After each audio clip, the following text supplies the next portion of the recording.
This is Lego's newest U-Wing, and this is my U-Wing mock designed for Brickvault.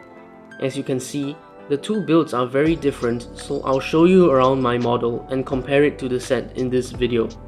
My U-Wing measures 37 cm long, 11.5 cm high and 13.5 cm wide on the angled stand. Here's Andor for scale.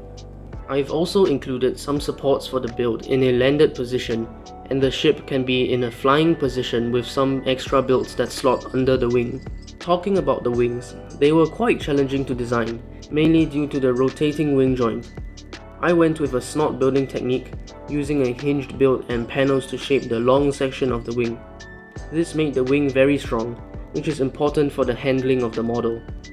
Moving down the wing, there should be 5 blue stripes, but I only included 4, as 5 would make the striped section too long.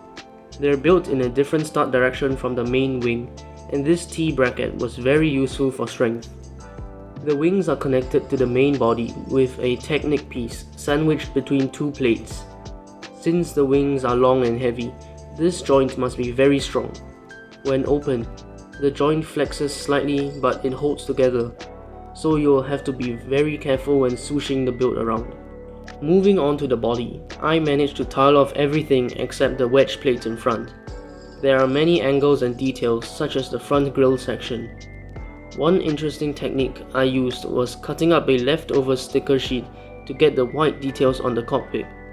Another cool detail is the radiator section, built with clips offset on jumper plates to get as many plates as possible. The engines are built with 3x3 tubes, and they were used to determine the size of the ship. I used tiles to represent the fins of the engine intake, and I think it's quite accurate to the real thing. If you want to build this, the instructions will be on brickvault.toys. The build is quite modular, and we start with the main body of the ship. The 2 wings are then connected to the body, and finally the engines are added. Anyways, let's compare my mock to the official set. They are quite similar in size, but the set is designed for play, whilst my mock has basically zero play features.